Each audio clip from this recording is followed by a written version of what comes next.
Filmy news. Bajrangi Bhaijaan 2 Salman Khan classic sequel పై director సంచలన వ్యాఖ్యలు.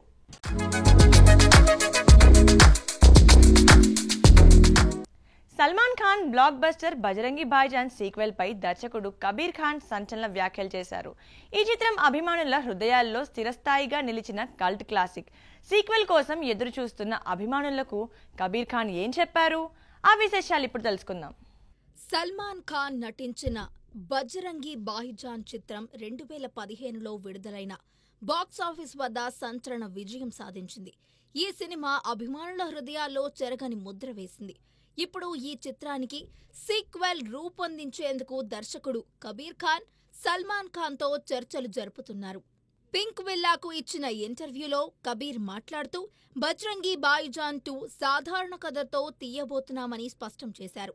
ఈ సీక్వెల్ మొదటి భాగం యొక్క గొప్పతనానికి న్యాయం చేసేలా ఉండాలని, కేవలం బాక్సాఫీస్ లక్ష్యంతో కాకుండా ప్రేక్షకులకు ఆనందాన్ని అందించే కథలతో ముందుకు వెళతామని వెల్లడించారు.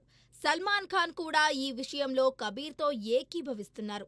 రచయిత విజయేంద్ర ప్రసాద్ కథను సిద్ధం చేసే పనిలో ఉన్నారని తెలుస్తోంది. అభిమానులు ఈ సీక్వెల్ కోసం ఆసక్తిగా ఎదురుచూస్తున్నారు. మెగా 157 జోరు కేరళలో crazy song.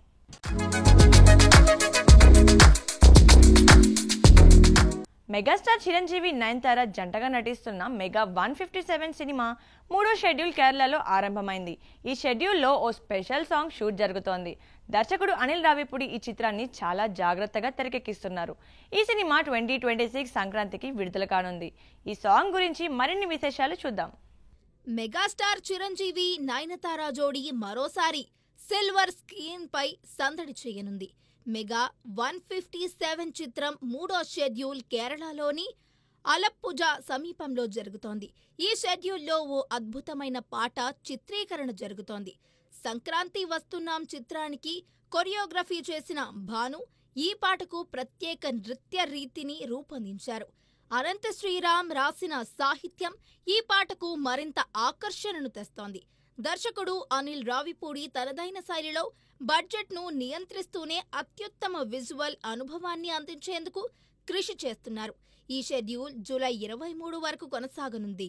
Shine Screens, Gold Box Entertainments బ్యానర్లపై సాహు గారపాటి, సుష్మిత కొణిదల నిర్మిస్తున్న ఈ చిత్రం 2026 సంక్రాంతి సందర్భంగా థియేటర్లలో సందడి చేయనుంది. కర్ణాటక సర్కార్ సినిమా టికెట్ ధరలపై పరిమితి విధించాలని ప్రతిపాదించింది.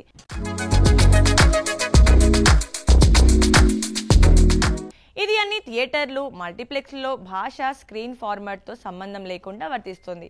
ఈ నిర్ణయం ప్రేక్షకులకు ఎలా ఉపయోగపడుతుంది? భారీ బడ్జెట్ చిత్రాలకు ఎదురవుతున్న సవాళ్లేమిటి?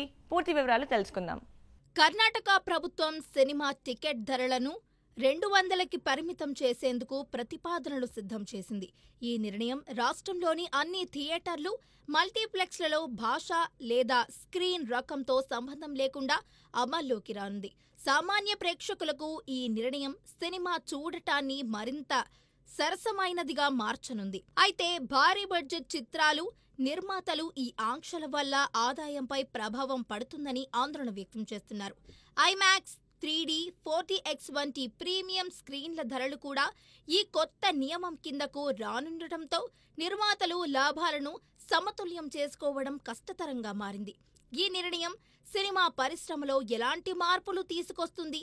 ప్రేక్షకులకు, నిర్మాతలకు దీని ప్రభావం ఏంటి అనేది మున్ముందు చూడాలి.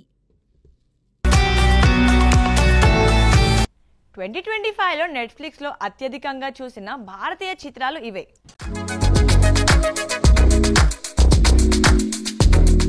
2025లో నెట్ఫ్లిక్స్లో భారతీయ సినిమాలు సంచలనం సృష్టించాయి. యాక్షన్, డ్రామా, రొమాన్స్తో కూడిన ఈ చిత్రాలు ప్రేక్షకులను ఆకట్టుకున్నాయి. టాప్ 10 జాబితాలో ఏ సినిమా మొదటి స్థానంలో ఉంది? ఏ చిత్రాలు ఎన్ని వ్యూస్తో ఆకర్షించాయి? పూర్తి వివరాలు ఇప్పుడు మనం చూద్దాం. 2025లో నెట్ఫ్లిక్స్లో భారతీయ చిత్రాలు అద్భుతమైన ఆదరణ పొందాయి. ఈ ఏడాది టాప్ 10లో మొదటి స్థానంలో జ్యువెల్ దీప్ 18.2 మిలియన్ వ్యూస్తో అగ్రస్థానంలో నిలిచింది. రెండో స్థానంలో ధూమ్ ధామ్ 12.4 మిలియన్ వ్యూస్తో, రైడ్ 2 12.3 మిలియన్స్తో మూడో స్థానంలో ఉన్నాయి. జాట్ మరియు పుష్ప 2 9.4 మిలియన్ వ్యూస్తో 4, 5 స్థానాల్లో నిలిచాయి. Deva 8.7 million, Nadaaniyan 8.2 million, The Diplomat 7.6 million, Hit 3 6.9 million, Sikandar 6.7 million వ్యూస్తో ఆకట్టుకున్నాయి. ఈ చిత్రాలు యాక్షన్, థ్రిల్లర్, రొమాన్స్ వంటి విభిన్న శైలులలో ప్రేక్షకులను అలరించాయి. నెట్ఫ్లిక్స్లో ఈ సినిమాలు భారతీయ చలనచిత్ర పరిశ్రమ యొక్క వైవిధ్యాన్ని, ఆకర్షణీయతను ప్రపంచవ్యాప్తంగా చాటాయి.